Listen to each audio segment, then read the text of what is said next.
Bonjour et come stai?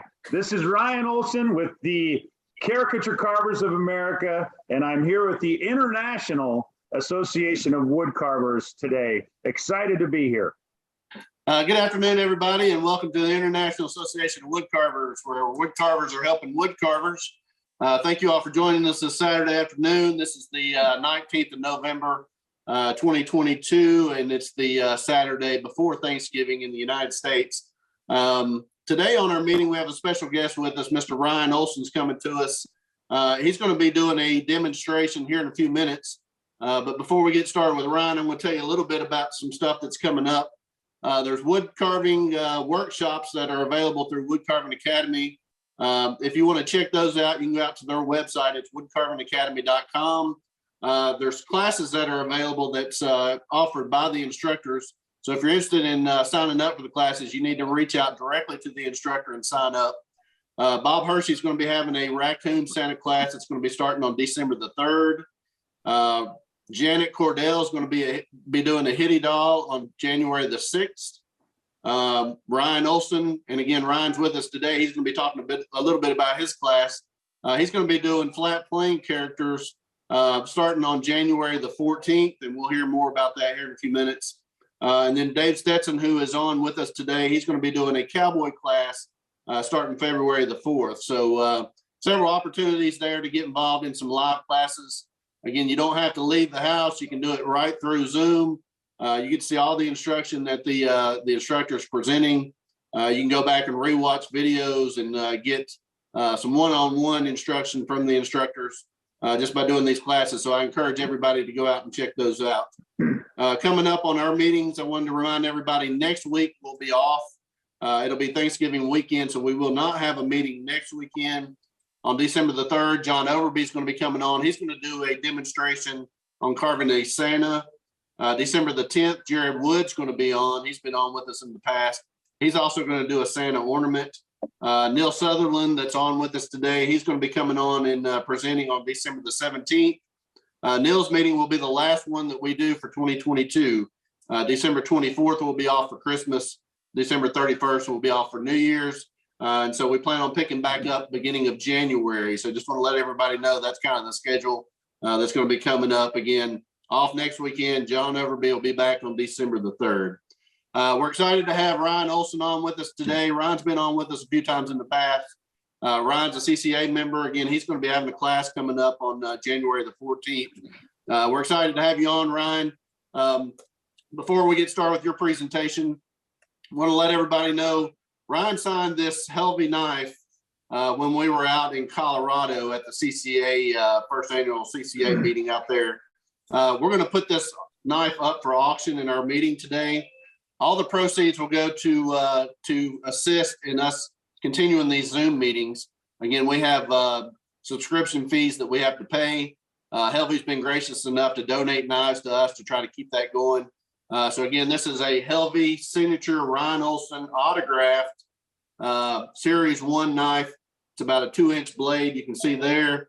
We're going to do this auction in the chat. So if you're interested in bidding on this knife, put it in the chat. Payment will come to us by PayPal, so you have to be available to pay through PayPal. Highest bidder will win, so we'll call that at the end. And again, all proceeds will go to allow us to keep these meetings going. So Ryan, I appreciate you signing this out there, and Rich and Holly from Helvey, I appreciate the donation.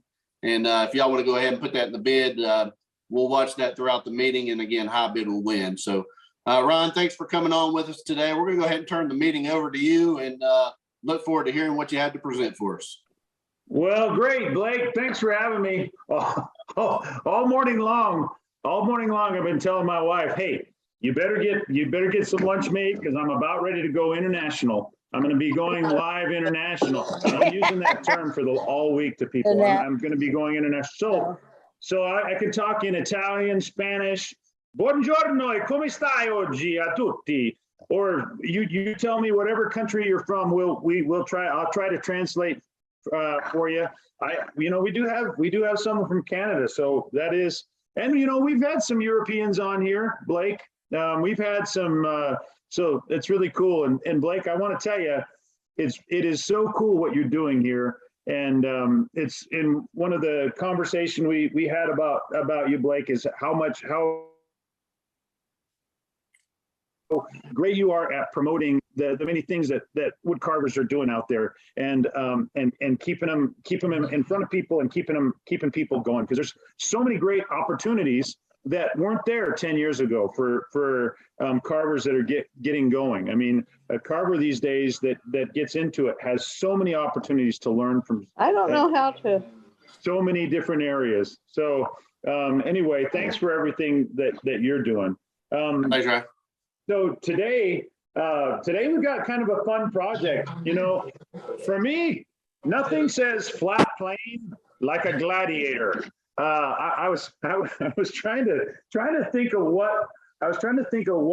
what to teach today, and as I thought about it, I thought you know, I thought what hasn't been done out there, and I started really seriously trying to think about what would be something new and what would be something unique that hasn't been done, and so there's, you know, everything's been done. As I was looking at it, everything's been carved, but I thought, you know, I haven't seen a whole lot of gladiators, and I had done this guy a while back. His name's Gluteus Maximus, and you can see why I called him Gluteus Maximus.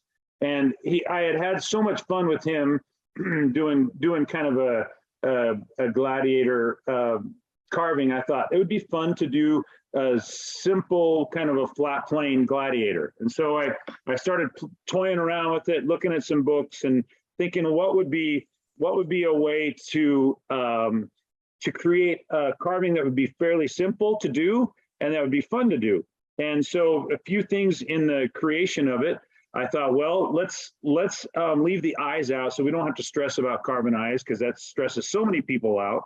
So we're going to put his helmet down over his eyes. And I thought, you know what, let's not worry about the ears, because that stresses people out. So we're going to put some flaps over his ears. You're not going to learn a darn thing about carving a human head or face because he's got a helmet on him, but you're going to have fun. So we've got this guy is what I created, and his head or his nose kind of pops out from underneath that helmet, and then he's got this little add-on. I don't even know what these little paintbrush thing. I don't even know what the gladiators. If anybody knows the official name, type it in. $100 prize to whoever types it in first. I think that's going to be on Blake. Blake will put up $100 prize for whoever types it in first. So anyway, and then I thought, well, this was fun. I did another one, and we did a little bit of a different take on it, different spin on it. Made him kind of look like a knight. I'm directing a musical at my high school, Spam-A-Lot, and this kind of has been our mascot for Spam-A-Lot. It's based on Monty Python. So kind of a knight. And then I played with some different variations and versions of it.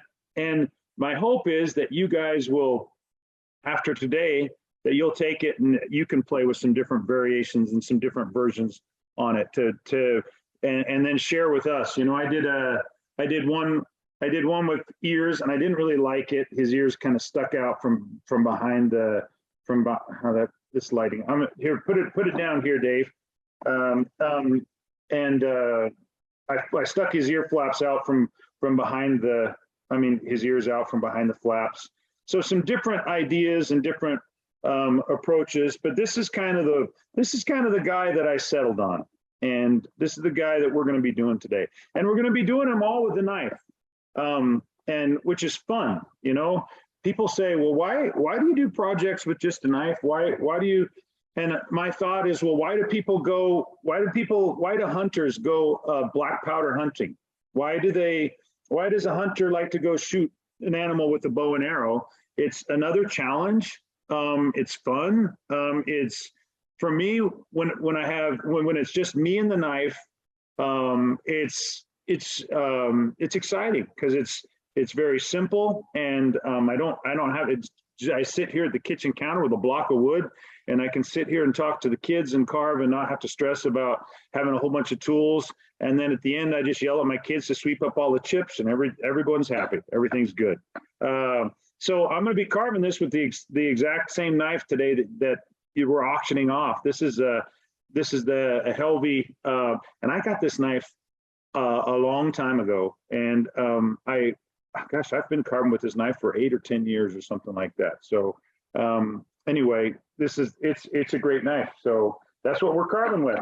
So we're going to get rolling here, and as we're carving along, if anybody has any questions, let me know. I'm going to be filling this thing full of commercials. You know, anytime you get things for free, you got to hear commercials. So I've got a lot of commercials. And the first commercial, ladies and gentlemen, is going to be before we get going, is Colorado Springs.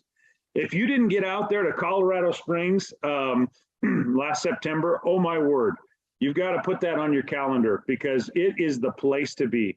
It was an incredible event. You probably heard about it, and you'll probably be hearing more about it.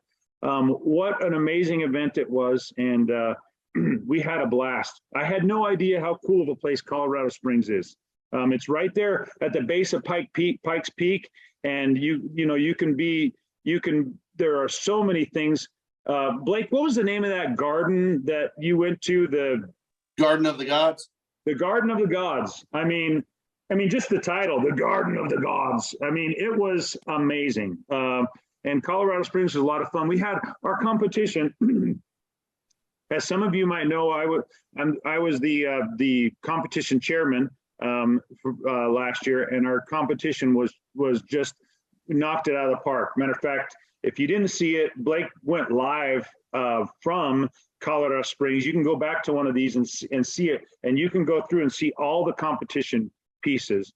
And a matter of fact, we have one of our very own prize winners here, Neil Sutherland, just carved this amazing montage with some 3 cowboys and never buy guns from a clown.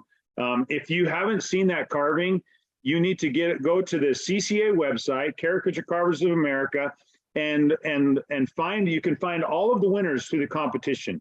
Dave Dion did another amazing carving of I think 7 ethnic women with bad hair. And Andrew Hiroshima won second best of show. And then, like I said, Neil Sutherland, third best of show. But we have photos. My wife and I took the pictures, and we have photos of all of the carvings. So you can go look at all of the carvings, see who won, and see how successful that thing was. And then next year, hopefully, bring yours and enter and come join us and come join the fun. So there's your first commercial. We got more commercials to come. Okay, so we started with a bandsaw blank, and the pattern is there. You can make it however big you want. I started with a 2x2 block, and I just love carving that size. I just love carving 2x2. And I obviously drew it this way, cut out the profile both ways. I'm one who always says, please don't waste your time with inferior wood. If you get a bad piece of wood, take it to the wood carving club and give it to a buddy and say, hey, you want some wood? And then get you some good stuff, because life is too short to mess around with inferior wood. Center line, and I like to put center lines on my carvings to keep me oriented.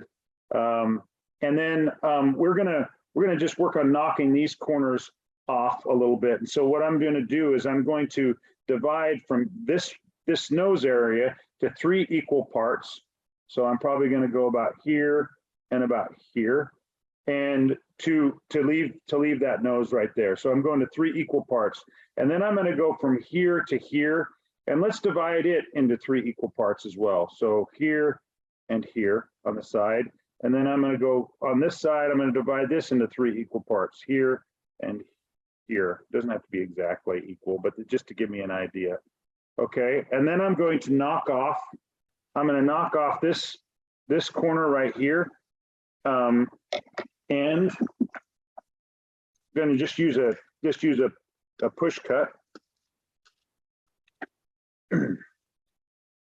So a lot of people have been asking me, how come I've been kind of under the wire lately, and I haven't been as present and out and around. And I got to tell you, I had a pretty bad wood carving injury, and I don't want to scare you all, but probably it was about the 1st of July. I was carving, and I had the wood let me down. It's always the wood that lets us down, isn't it? And the hat brim broke off, and my knife went right into my hand, and it went right to this spot right here, and so it cut through 2 tendons, and it cut through my nerve. So I lost both tendons and nerve, and I wasn't able to, obviously not able to carve for a while. And now that's about all the motion I get anymore on that finger. That's about as much as it'll close. So, and I'm 4 months in. Luckily, it's not on my wood carving hand, but it's been tough because I used to be able to play the fiddle. I used to be able to play the guitar, and those days are over. And good news is I'm back to picking my nose again, so that's good. And it's on my holding hand, but it's just a reminder, you know. And I honestly, I cut that thing so hard. I don't know if a glove would have stopped it. I mean, I went in there pretty hard, and I had a wood carving class that was scheduled in Ellensburg, Washington, probably about a week later or so, and I hated to cancel, so I went and taught it. Ask me how that went. That was a trick. So I just cut off this corner and then this corner to just round the head a little bit. Next step here is I'm going to set up. I want to set up the bottom of the helmet here, or where the helmet comes over and hits the nose. So I'm just going to draw this line, and then I'm going to come to about this corner. I'm going to put a dot about here and here, because that's about where I want those corners to be. And then I want this, this is the ear flap, and it's going to come about here and then down, and then it's going to come about here and then down. So I'm putting that ear flap in, and then that will set up the face. Okay. And so, yeah, that helps me know where I'm at. And then I'm going to start just rounding off that helmet just a little bit. And for now, I want to leave planes as I go. One of the real benefits to this style is that it will help you if you carve some flat plane, do some flat plane carvings and get used to planes. It will really help. It trains your brain into starting to read planes and starting to understand planes, and it will really help you as you're taking off wood, being able to know where to start. And I have found that if you can train your brain to think more in planes than rounded shapes, I feel like it's a quicker learning curve. And so for me, I think it's a great way, that flat plane carving is a great way to train the brain. So this knife, when I designed it, I had it designed so that it comes down pretty tight here, and that's because I do the pencil grip quite a bit. So if you look at that, the design of that knife that's being auctioned off, I like that because I do this grip a lot, and so that's why it's shaped that way. Because I just like to do that hold. So now I'm going to come in and define the ear flap. When I do this, I don't want to go straight back in this way. I want to angle it at about 45 degrees into the head this way. And when I'm doing a cut like this, if I put this cut in, it's pretty much that's pretty much committing. So I want to make sure that it's in the right spot. And if I go too deep, it can never be. I can never move it. So I want to know where the tip is. I want to know exactly how deep that tip's going to be. And I'm going to probably just go, I'm only going to bury, let's see, I'm trying to see where the camera is on this thing. Just about like that much of the blade. That's about all I'm going to bury on there. So I'm going to come in at a 45-degree angle, and I'm going to relieve that ear flap, and I'm going to come down this way. I'm going to do this along here as well. And I know there's a few of you out there that are carving right along because I answered a few questions from you about what size of wood and what size of block. And so I'll be interested, we'll be interested to see what you guys come up with and to see your carvings that you come up with today. And also today, I would love to, if any of you guys have any questions as we move along here, and this can be questions about the project, about what we're doing. If you, I'm a very opinionated guy, so if you've got questions, I'll probably have an opinion on them as we go along. Blake, has anybody had a question so far? Nope, they're watching intently. Oh, okay. All right. Well, now this sets up the nose so you can kind of see. I'm going to kind of turn it. So we set up the ear flaps and then we set up that nose. Now I am going to put a couple of dots right here, and this is a habit that I get into on all of my carvings. Is I'll put dots on the side of the bridge, and those are not eyes. Those are me saying that's as far in as I'm going to bring the bridge of that nose, because I think we have all brought our bridges in too far on our noses at one time or another and thought, well, I did that too narrow. So I like to put those two dots. That's just a way to stop that bridge from getting too thin. Like I said, this is kind of a crazy combination of subject matter and style. Flat plane and gladiators. I don't know that is something that you would see done very often, but you know what? I thought, why not? Let's play with it. And just I have an encouragement to everybody out there that you try to find some subjects that have not been done a whole lot and do them and try to do some things. See, for me, like gladiators, well, I don't know gladiators, but if you are I don't know, if you do computers, maybe play with it. Play with guys doing computers and computer geeks. Lately I've been doing. I was going to show you guys. Lately I've been interested in hipsters. I thought, there's a lot of wood carvings of maybe the people that you would have seen in the day that these flat plane guys were, Gunnarsson or Trigg. They carved what they saw. So as I was looking around, I thought, well, what am I seeing? And I thought, my wife and I went to the north end of Boise and went out to dinner, and I saw a bunch of hipsters. And I thought, let's see if we can try to take what we've seen and put a spin on it. So here's a hipster with his iPad. I got another hipster here with he's got his phone in his hand, and he's got his scarf on. Just trying to do some unique things. I thought I was in the airport coming home from Colorado Springs, and I saw this guy in the airport, and he was wearing something similar to this. I snapped a photo of him and carved it, just a flat plane, just like a little tourist, and put him in a little tourist outfit. So be in your subject matter, as you guys are exploring in your carving, try to carve some things that have not been carved before, and try to put your own unique take on it. I wanted to share with you a quote.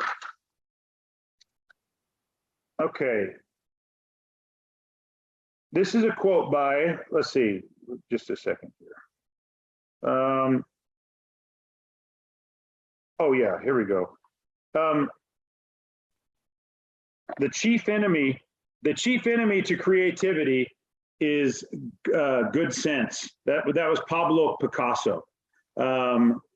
I love that quote, meaning, and it's crazy how, if you're motivated to sell your work, if you're one that feels like you have to carve things to sell, then you're probably going to be carving, Santas because they sell, or you're probably going to be carving wood spirits because they sell. But you know what? I don't have to sell my work, so I don't have good sense about what I carve. I'm carving gladiators, and they're probably not the hottest item, but doggone it, they're fun.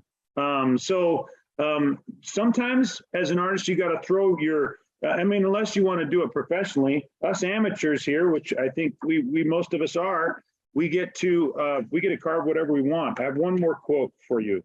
This is Albert Einstein.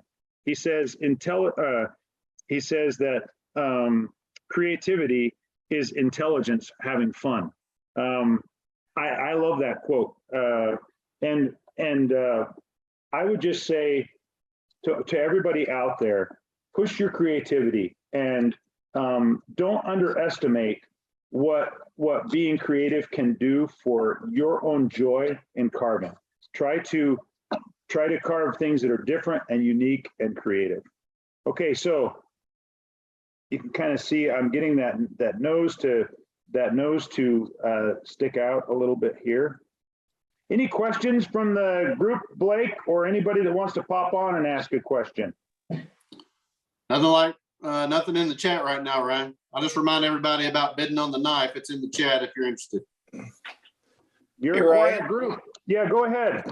When you're coming up with your patterns, are you are you drawing them all, sketching them all out, or are you creating by carving? You know what? That's a good. Who is this, by the way? Doug Linker. Oh, hey, Doug. It's kind of a combination, but what I do is I'll try to have a sketch pad with me where I go. I have this little leather bound sketch pad that I try to take with me wherever I go. And anytime I'm on an airplane, or anytime I'm waiting for something, I'll try to pull that thing out and play with it a little bit and try to carve what I'm seeing and try to carve some different and unique people and things and get an idea. And then what I'll do, Doug, if it's a simple thing like this, I will just sketch a profile one direction, maybe both if it's a lot of wood, and then I'll just start sketching. So in the wood. So for example, Doug, I was doing this guy this morning, kind of getting warmed up. And I wanted to do kind of just an overweight guy with a double chin. And so I did a profile both ways that left me plenty of room to play. And then I just started playing. So when it's a simple pose like this, you can do that. Now, obviously, if I'm doing something like, let's see, like this guy here, this is a guy that I'm going to be doing in my flat plane class in January. If I'm doing something like this guy here, then I will draw the profile out and get it pretty well drawn before I do it. Now this profile here was one that I found a drawing on Pinterest, like a drawing that I really liked, and I took it and I modified it and simplified it, and then used that drawing as my profile, and then I created him by carving. And when I'm doing things this simple, I can do that. If I'm doing something that is more complicated, Doug, then I will sometimes sculpt it or do more detailed drawings, but that's how I do it. How about you, Doug? How do you do it? Yeah, I can't draw a stick man. This is what. Yeah, that's a hard thing. And you know, the crazy thing is, and I didn't realize this, and I didn't think it was true. I remember I carved with Cleve Taylor, and I told Cleve to draw something, and he told me that he couldn't draw a thing, and that the more he carved, the worse his drawing got. And unless you keep your drawing up, that's going to happen, because what happens is you're going to become a subtractive artist. And when you become a subtractive artist, like taking away material, you go to add graphite to the page, and it's going to be backwards from what you're used to doing. It actually, in my opinion, carving kind of can mess with your drawing unless unless you keep your drawing up, unless you make it a priority to keep your drawing up. So good question, Doug. Thank you. Thank you. Yep. I'm bringing this helmet along back like this, and then I'm putting in his little ear flaps right here. These are going to come down over his ears, and these were designed for the gladiators, so that if they took a sword to the side of the face, this would stop that sword from going in. So that ear flap, that's what that's about. But I don't think his is going to stop my sword. I'm going to be able to go right in. And then I'm going to come along the back of that ear flap, straight in here, coming down and around, following that contour that I just drew to set up that ear flap. And then I'm going to relieve up to it, just like this. So this morning, I was going to tell you all, I was just, you know, there are so many inspiring things that we can see. We have gotten so spoiled. I can remember 10 years ago or 15 years ago going to the Barnes and Noble or whatever, and finding the Woodcarving magazine and being like so excited that I got to see inspiring pictures. But now we've got like hundreds and thousands of them right at our fingertips that we can see all the time, which is really quite astounding. But I saw a woodcarver this morning. His name was Eric Rincliffe, and he runs the Rustic Road Studio. And you can see it there on Facebook. It's called the Rustic Road Studio. And I was just really intrigued by his carvings. They're really flat plane, but boy, they are stylized. And the thing that I got from looking at it was and I don't know him, but I got a big a thank you to him for being so unique and so creative. Honestly, it was so refreshing to look at some carvings that didn't look like anything I had ever seen. If you get a chance to look him up, Eric Rincliffe, the Rustic Road Studio, and it looks like so because he's so unique and creative, looks like he had taken a whole load of carvings to Wisconsin and sold them all in a weekend, and you'll see him and you'll see why. Because he wasn't trying to do something anybody else has done. He just thought, what can I do that is going to be my own thing? So look him up. Halfway down this ear flap, I'm going to draw a line right here where I'm going to kind of change directions to give it this shape. So I come out, and then I'm going to go in just a little bit so that ear flap is contoured with the face. People ask me, Ryan. Yeah, go ahead. This is Roger Bean. Hey, Roger. Say, I would agree with you about the Rustic Road. It's just a really unique carvings. I saw them about a couple years ago. And have you seen any of them live, or did you just see them online too? Just online. Yeah. And I'd like to get up there sometime, but they are a unique style. So I agree with you very much. So here is my I want to just fill your ears full of this today. Is be unique, be creative, and go out and do your own thing. So like with this gladiator, so you're going to do the first one, carve along as a learning thing, and then take it and then change the pattern up, like extend his forehead. I don't know, give him a big schnoz. Just change it a little bit, and then try carving that way with the pattern just a little bit. At that point, you know what? It's still my design. It still kind of is a thing where like this is inspired by Ryan Olsen, but then take it further and change it further, and then see if you can go far enough with it that it's your own thing, and you'll reach a certain point where my name doesn't belong on it at all because it's your creation. Now, where that point is, you know, that's kind of a tough thing to a tough spot. But I think it's when you are able to when you were able to say that it was inspired by it, but it's your thing. And see if you can get to where you can do a gladiator that is your style, that is your, and change it enough that it's your style, so that when somebody sees it, they don't say, oh yeah, we saw Ryan carve those on that International Association of Woodcarvers, but they see it and think, man, that's really unique. And that's what you want, is to be more creative. You know, I for a living, I taught voice lessons for a long time, I was on the voice faculty at Boise State University. I was a professor there for 15 years. And so I have made a career out of teaching people how to find their own voice, out of teaching people how to be creative and to do their thing. And what I always will do is I'll ask them, what is it that makes you unique? What is it that makes your carvings unique? What is it that makes, what is it that makes you stand out from other people? And then how can you emphasize that even more? How can you bring that out even more?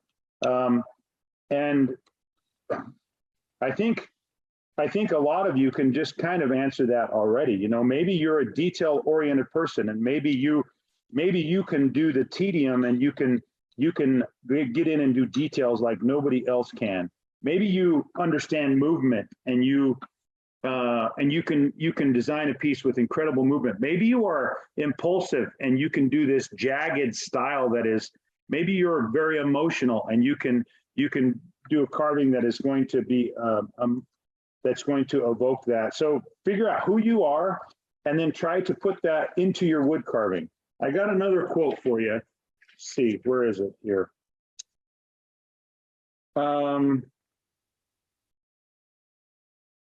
Every artist dips his brush in his own soul and paints his own nature in his pieces. So every artist must dip his brush into his own soul and paint his own nature into his pieces. If you want to be an artist and you want to get real satisfaction from carving, find a way to put your own soul into your carvings. And I'll just say that is not always the way to do that, is to not spend all of your time looking at wood carvings. Sometimes you can look at things that are other sources that are going to inspire your wood carvings, and sometimes that can be the best. You know, as I was designing this gladiator, if I would have looked for wood carvings, for pictures of wood carved gladiators, I don't know I don't know if I would have found anything. I mean, but there's sure a lot of fun drawings, and I found a children's book with some really cute drawings of gladiators that I really liked, and that were inspiring to me. And I saw the shapes of the helmet, and then I took it from that source.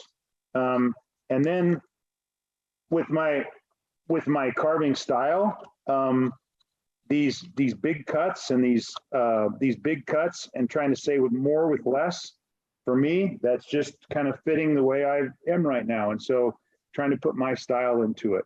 That's just a little suggestion for any of you that are ready for the next step and saying, what's the next step for me? Well, the next step for you is creativity. And the next step for you is starting to design your own style and your own pieces, and start carving from your heart, and not always trying to carve like somebody else, you know? Dave Stetson's on here. You guys know and love him, and he has such a unique style. You wonder how he got it. It wasn't by looking at everybody else's work and trying to do what they did. It was by trial and error and doing his thing for years and years, and then taking inspiration from all over the place. I mean, you can see that from all over the place, and he has one of the most distinctive styles you'll ever see because of that. And it doesn't come from copying. I mean, if you just try to spend a whole career trying to copy Harold Enlow, there was only one Harold Enlow, and there only ever will be one Harold Enlow. And there's only one Chris Hammock. There'll only ever be one Chris Hammock. So get your own style and play with it. Any questions, thoughts, ideas about that? Hey, Ryan. Yes. This is Jim. Hey, yeah, one thing that people can do, and I haven't seen too many people do it for years, but I know whenever I started carving, a lot of people did it, and that was to get adult coloring books. They are almost they can be used almost like a pattern, but most of them are not sources that people have carved from already. And when you're trying to get ideas on clothing and things that you can carve, that's a really good source. Yeah. Any of those types of books and things that are where things are simplified. I get a lot of my people say, well, where do you get your idea for your female carvings? Because my female carvings, I feel, are fairly unique. Fashion illustration, a lot of them I got right from my mom had a bunch of old patterns for sewing clothes, and I took those old patterns and have used those. But try to be inspired from more obscure sources and bring it into our world. Bring your uniqueness in. We need more of it. We need more unique voices and more creativity. We need less imitation. And our CCA competition, we've put really heavy emphasis on creativity. And if you'll go through and look at the carvings that won in that, we tried to choose carvings that were heavy on the creative side. If we could see a whole lot of influence of somebody else, it may not have scored as well as if somebody had their very own style, their own voice, and brought something in that was different and unique. We just love that in that competition, because there's just not enough of it. So you can see I'm just starting to shape the body. I'll show you the kind of the profile here. Also look how the head sits fairly far forward. One mistake that a lot of people try to do is they put their heads and stack them straight up on the spine. But if you'll give it a little bit more of an angle and let gravity do its work and let that head be a little bit more forward and down, it'll give it more of a lifelike, and this guy, he's got his head's even a little more forward and down. It kind of gives him a little comic look. That little posture of the head, does a whole lot. I get people ask all the time, where do you get your wood, and how do I get good wood carving wood? I would just say, once you've got some that is tried and true and that you're happy with, and you found a supplier that does you well, just stick with them. If you ever go to like a show and you see a vendor that's selling wood that you don't know, bring a knife and grab a piece, and buy a little piece and try it out and see what you think. A good piece of wood is going to be one that will hold detail, but it is not so rock hard that you can't carve it. A good piece of wood, usually this one has pretty heavy grain, but this has a little heavier grain than normal, but usually it's a fairly, you can also see this wood has some curling on it. And so this isn't my favorite piece of wood. You can see where that, you guys ever gotten that where your wood will curl a little bit? A good piece of wood, you can look at the end here and see, and if it's pretty tight and not too pithy in here, it's probably going to hold detail pretty well. And but once you have a good supplier, stick with them, and don't be afraid to spend a little bit for your wood. I mean, if this is your hobby and this is the thing that you do, spend some money on it. Spend some money on good knives, good, golfers, for Pete's sakes. You don't see golfers out there taking crap clubs onto the golf course and golfing. You don't see hunters just buying cheapo guns and trying to do their thing. Spend some money on it. We have my wife just walked in the room, so I need to stop. So, ladies and gentlemen, the tools are very expensive, inexpensive that we use. This knife, I only paid $13 for. I have to be careful while she's here. I've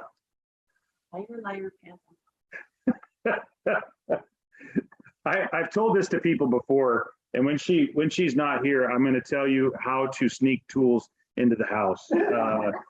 It has to do with you. Here's what you do. See you, sweetheart. You buy the tool, you put it in a drawer, you leave it there for 6 months, and then you take it out and start carving with it. And then when she says, "Is that a new knife?" You say, "Oh no, I've had this for a long time. I bought this knife a long time ago. It really works well. Trust me, try it." Blake, have we had any questions come up? Hey, Ryan, Yes. can we have the name of that $13 knife supplier, please? Oh, there are $13 knife suppliers out there. There are. And I tell you what, they're crap. And you get what you pay for. You guys all know that. When it comes to steel, you get what you pay for. Hey, Ryan, we did have somebody ask about flat plane carving. Do you have some resources where if somebody wanted to carve flat plane, that they would learn a little bit more about it? I do. Yes, I do.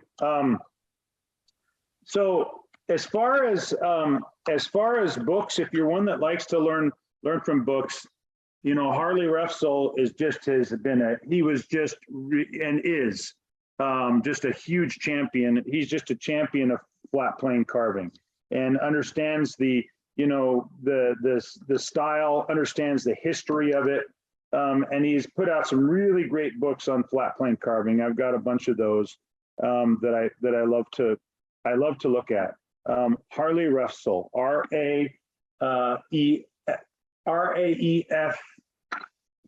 Raefsel. And he's got some great books. If you like doing animals, James Miller has a really cool book on flat plane animals that I really like. And I told you there'd be commercials here. I've got another commercial here. The Woodcarving Academy is a great resource for pretty much any style, but flat plane. I've got a number of classes on there, flat plane, and there's a number of other things that you could pick up at the Woodcarving Academy. If you haven't ever gone on there and become a member of that, I'm telling you, do yourself a favor. If you know that you're going to have the month of December, going to have a lot of time, I would suggest just sign up for a month and just binge watch that thing. Just sign up for a month and spend 20 hours a week looking at it, and then you still will only have seen a small portion of the content that's on there. You'll probably end up sticking with it and keeping your subscription because it's pretty great. But Harley Refsel is great. James Miller's book is great. There is a flat plane. There's a flat plane carving Facebook page, which some things come up from different flat plane carvers from the past. You can Google some of the names. I mean, you can just Google Trigg, TRYGG, and you will see all sorts of pictures. I mean, of some of the best stuff you've ever seen. So yeah, there's a few ideas. Okay, we're going to set up this mouth right now. Right here, we're going to come down from the corners of the nose and then out to make it a pretty happy smile, and then we're going to come back down in. So out and then back down in. I'm going to show you right here. This is going to set up that face so that he's got a big smile, because you know, gladiators were always in a good mood, I'm sure. Going to the corner where the nose is, And I'm going pretty deep. You can see right there, I'm going pretty deep. How's the bid coming on that knife, Blake? Where are we at? These guys are running out of time. Right now, we're at 175. Again, whatever you bid will include the shipping. So you won't have to pay extra for shipping. And I'll get it out in a minute. That knife can't go in for anything less than $300. Get it out there. They'd have this thing in their hands pretty quick. I'm telling you. That's right. You get that knife, you will carve exactly like I'm carving. If you have that knife, I can guarantee you that you will be able to carve this gladiator exactly like I'm doing it. It's all about the tool. I'm telling you. You get it, and it'll be already trained. It's already trained to just do the job for you.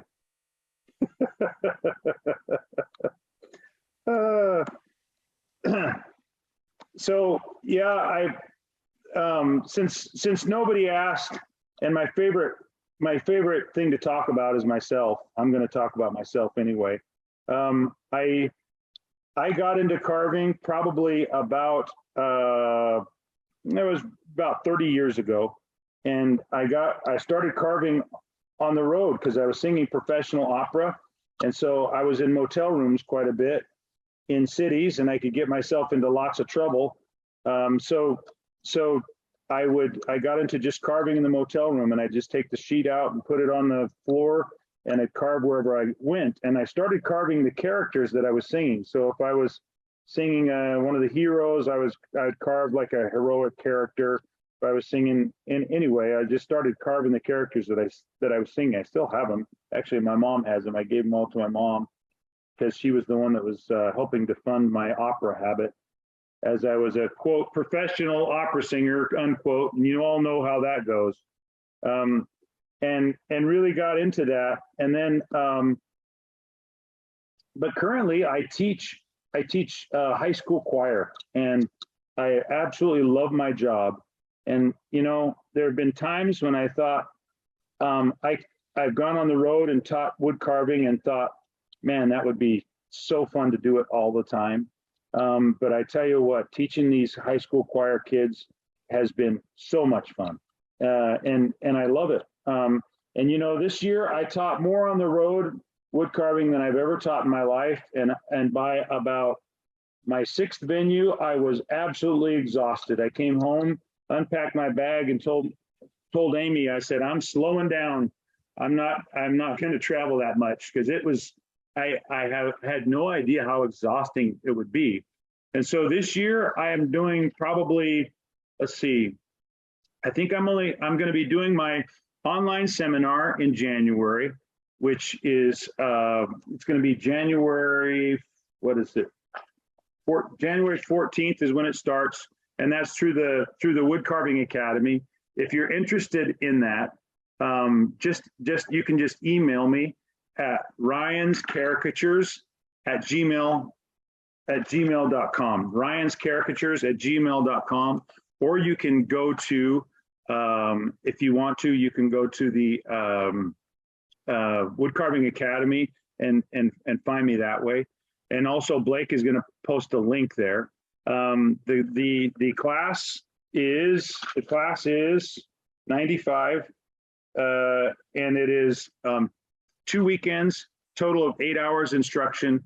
It includes a Facebook gallery where I do a lot of critique, and you are able to post your work, and I work right closely with you to bring you along. Yeah, it's going fast. If you want to sign up for that, sign up for it pretty quickly, because it's that class is getting pretty chock full. So sign up for it and join us. We would love to have you. And also, I think I'm going to be teaching in June. I'm going to be teaching at Macokota, Iowa for the International Woodcarvers Congress. And then I'm teaching in July in Ellensburg, Washington. And then I think I'm teaching in August. I'm going to go out to Conewago Carvers in Pennsylvania. And I think that's it. So that, if you want to study with me, I think that's probably about the only 4 places I'm going to teach this year. And I think that probably will be my only online seminar that I'll do is January. I may do one more, but probably not. And then, so if you can get to any of those, if anybody lives near any of those, come out and carve with me. We would love to have you. So that's your last commercial. That's the last commercial you have to sit through. So we're setting up this mouth mound and trying to round it. While I'm doing that, are there any other comments or any other questions? Hi, Ryan. It's Doug from California. Hey, Doug. Hey, do you always prefer a longer blade for flat plane? Doug, in all honesty, if I'm doing one blade with you, I would, because I like to have a longer blade.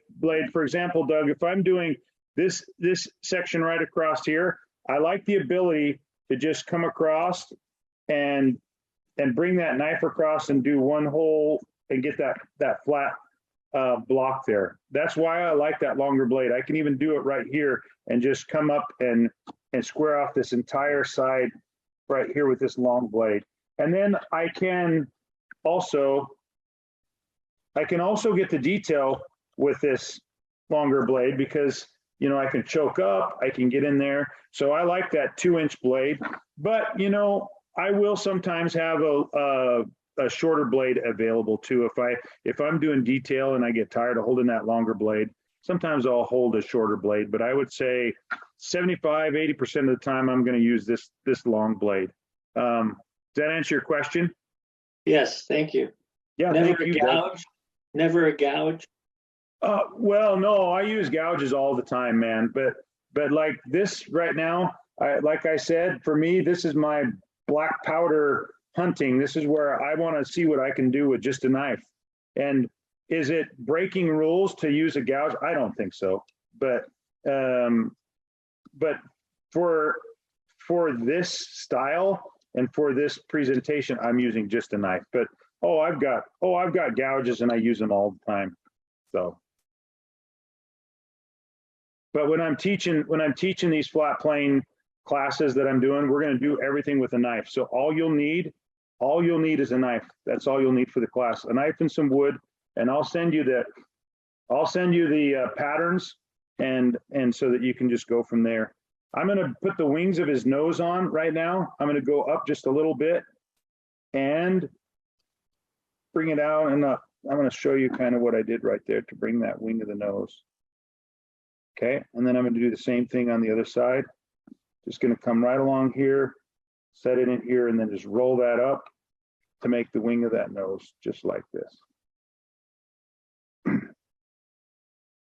And then next thing I want to do is I want to look at that profile. I want to give him I want to give him kind of a Roman, kind of an Italian looking nose. And so what I'm going to do is I'm going to come to about right here. You can see, and then I'm going to roll it up this way, roll it up this way, and then in. So look what that does to the profile. Let's see. I just like that profile. I think it's just kind of a Roman profile. And then for his mouth, I really like, and we talk about style, we talk about choices. One of my signature things that I like to do is if you can get it on my face here, Dave, one of my signature things that I like to do is I like that mouth to be up fairly high, so that it's like this guy saying, yeah, I'm a Roman soldier. Yep. So this kind of pulls up and give him a shorter upper lip. So if you look at this guy, you can see how short that upper lip's going to be. And so we're going to do that. We're going to set that mouth up fairly high. I did the same thing on this guy. And I didn't give him a whole lot of bottom lip, so that it looks like he's kind of pulling it up as to say, yep, it's the life of a Roman soldier. So I'm going to draw a line, goes right across here. And I'm going to let that mouth sit up about that high.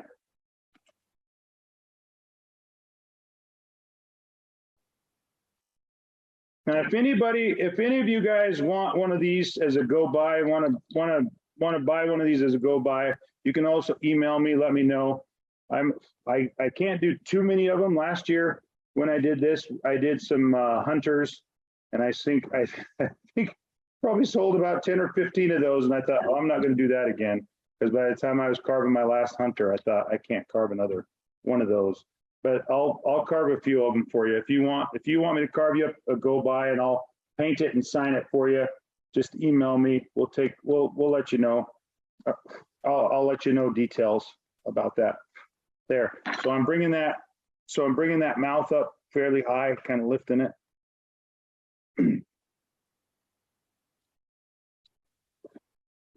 There, I like that.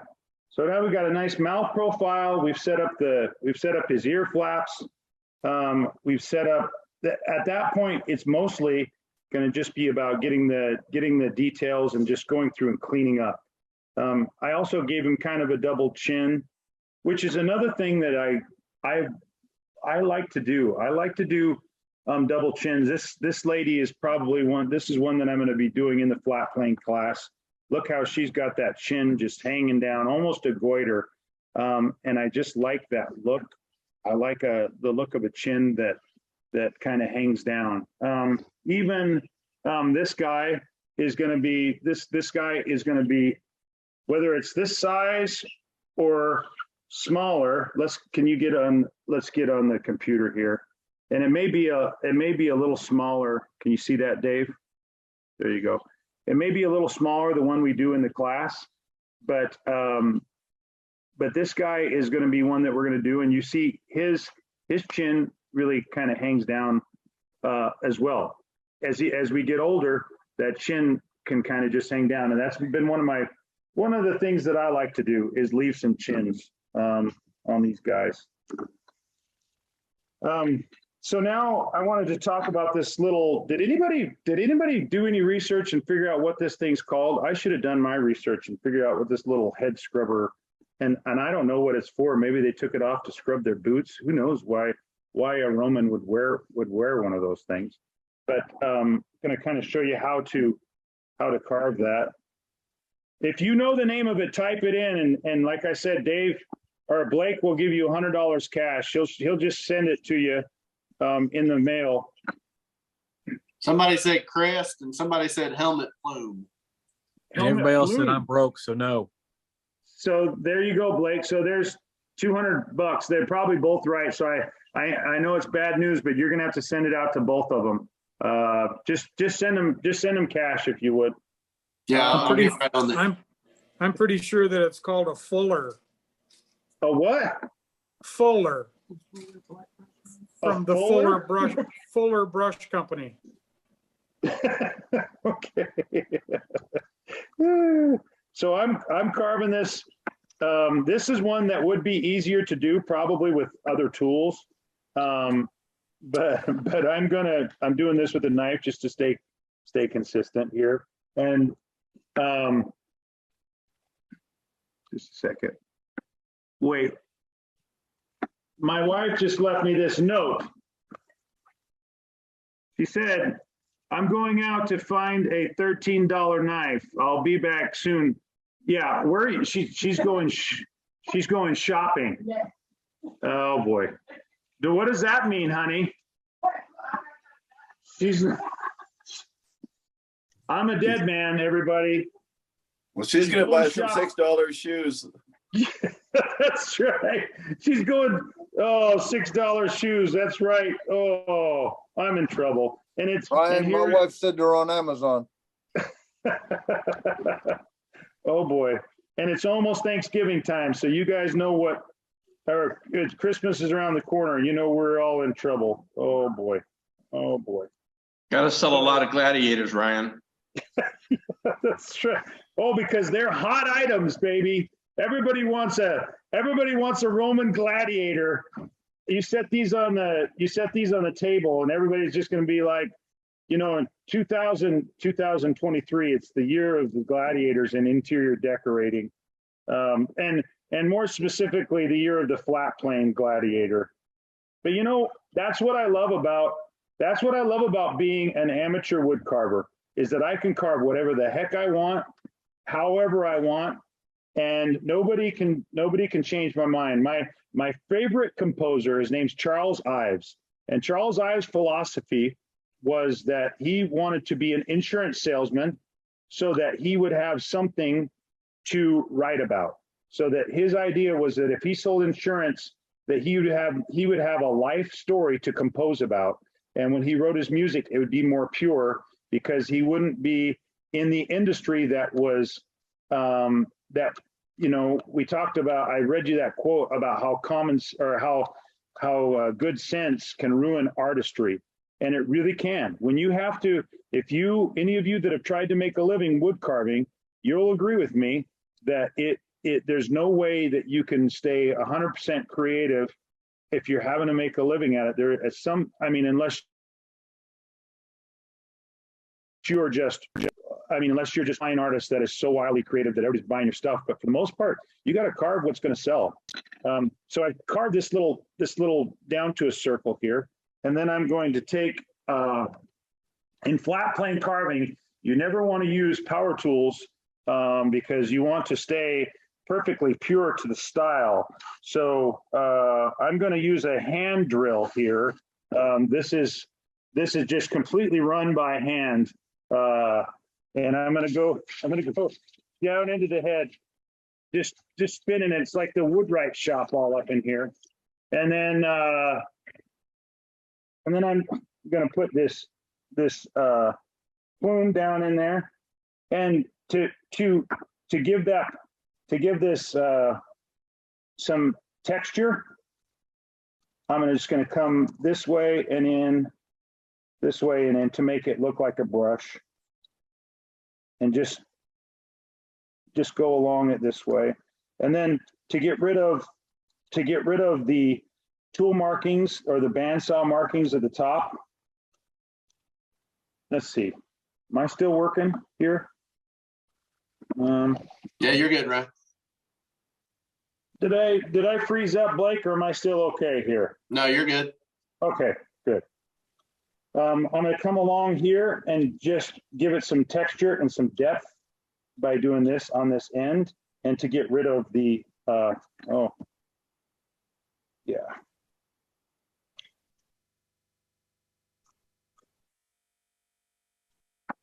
Okay, and then giving it texture this way. And I'll just work my way all the way around the plume to get it to look something like this. And one thing that I found is on the end of that, if you'll use like a bright cadmium red light, if you'll use, it'll, on the very end, it'll make it look fiery red and just be a whole lot of fun. So that goes down in just like that, kind of sets that up. So you can kind of see how he's starting to set up now. And then for his eyes, you're going to be tempted to do eyes on this guy. They're under the helmet, which makes it easier. Now, if you say on my next one, I want to put eyes and I want to move that helmet up a little bit, you can go for it. Do you some eyes on there, and then you say on the next one, I want some ears peeking out from behind those flaps. Then do it. Make it yours, and make it your own. Now, to truly be your, if you want it to be your creation, what you should be able to do is look at it, be inspired, put it down, and then go do your own thing. I mean, if you're looking at each cut and you're kind of copying each cut, then it's not yet your own creation. But if you want it to be your own creation, do 2 or 3 of these, put it down, and then try to do your own thing in your own unique way and make your own style of gladiator. And then it's at some point when you look at it and it doesn't look like Ryan Olsen's, then it's yours. Then you don't have to put my name on it because it's yours. You've changed it so much that it's yours. But it's got to be, it can't be just a little bit of a change to be your unique thing. You make it your unique thing. So I would say for the most part, that gives you an idea of how, from there, he's pretty much just adding planes and cleaning them up. And you know, as you're looking at, if you want a nice gladiator color for that armor, honey brown sure is nice. And you know, a tomato spice red's great. Then use like a cadmium red light to get that fiery red on the outside of it. I painted some rivets in there to make it interesting, make it your own. I dry brushed him with a little bit of a gold paint, put a little bit of it on a brush and dry brush it just to give it a little bit of sheen. You know, you could make it more gold if you want. I don't think it needs it, but that would kind of help you and work with your finish. So that gives you an idea how to do this guy and play with him. Would love to see, send me your pictures. I'd love to see them. And I'd love to see what you guys come up with. I wanted to leave some time here at the end to, if anybody had any questions or if anybody had any conversation points. Go ahead. Yeah, Ryan, just wondering, when you're creating a carving, which would you prefer, a side profile of the template or a front profile? I know both is nice, but which would you rather work with? You know what I mean? Yeah, I do know what you mean, and it's a great question, Neil. This is Neil, isn't it? Yes. Yeah, I like the side profile for me because it helps set up the movement. For some reason, for me, that front profile, it's easier to kind of create on the fly, but the side profile sets up the spine, it sets up the head, and it seems like for me, there's usually more. If I'm doing one profile, the side's where it's at for me because it sets up the piece easier and better. Oh yeah, I agree. I thank you for that because somebody asked me that question in a message once, and I told them about the same thing, but the front profile gives you a lot of detail also. If you got both, the better, but I like to work from the side. Yeah, I like that side. Well, the reason I like to do the side and leave the front is because you can get a lot more movement from the front, one shoulder up or hips or whatever. It just leaves you more flexibility to take a head to the side or whatever if you leave that front profile fuller. And even if I do cut a front profile, I leave a bunch of extra wood. But that's a great question, Neil. Well, thanks for the answer. Yeah. Hey, Ryan, I think the breastplate with molded nipples.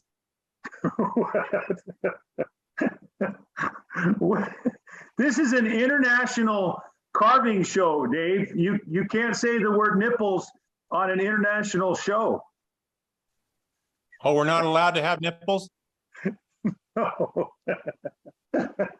Wait, does this look like molded nipples? I guess it kind of does.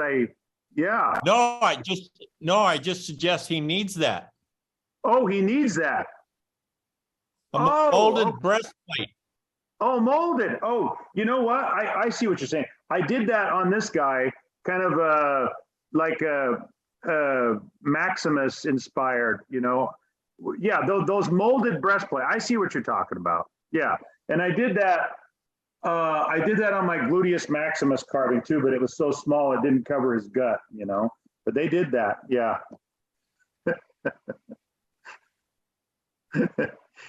Anybody else out there?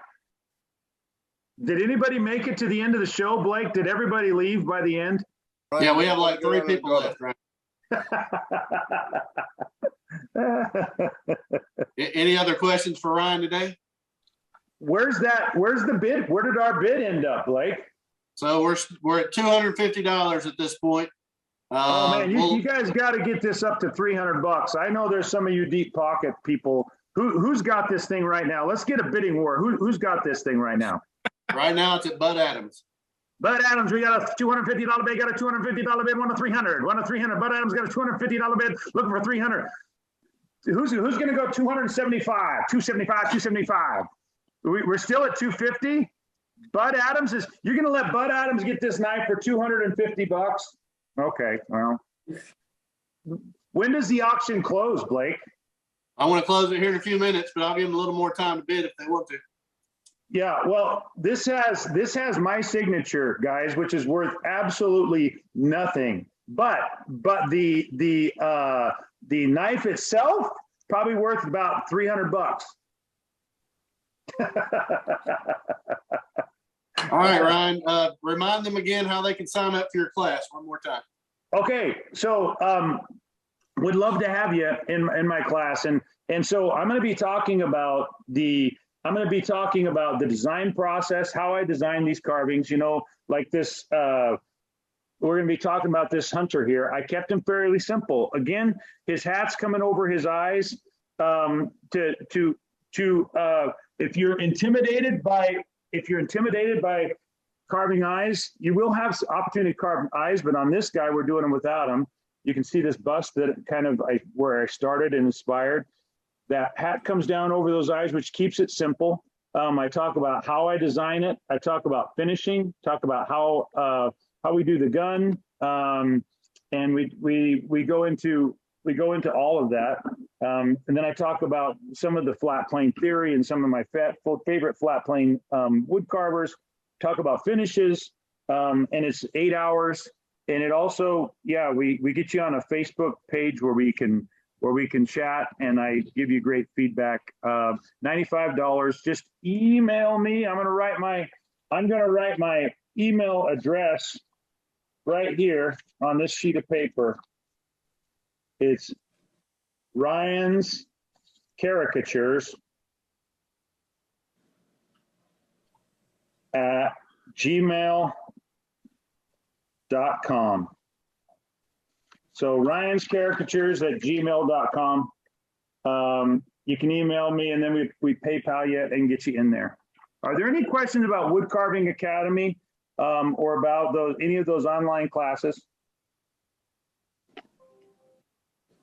Also, keep your eyes open. Every year, I try to make an appearance on Helby's Facebook page. So if you're not a member of Helby's Facebook group, get in there, check it out, and I'm going to be making an appearance here in the next month or so, and doing another. You might catch another free tutorial if you're in there, and on how to carve a single figure with just a Helby knife.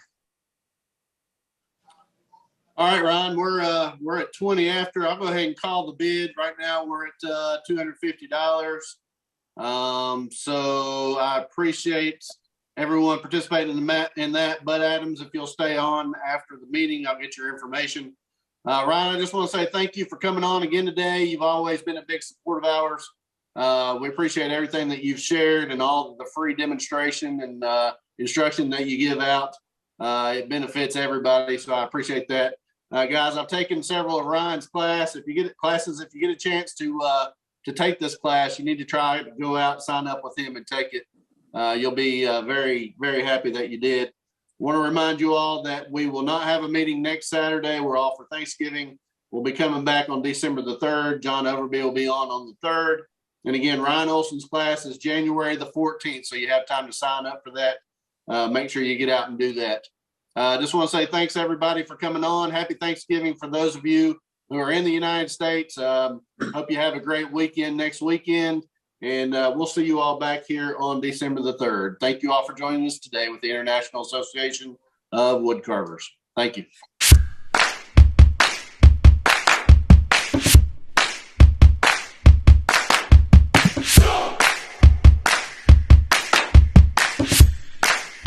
Hello, this is Ryan Olsen with the International. Wait, we got to do it again, Dave, because I forgot. It's okay, man. International Association of Woodcarvers. Sorry, Dave. Whenever you're ready, man. It's no problem. I can edit. Oh, you can edit. Yeah.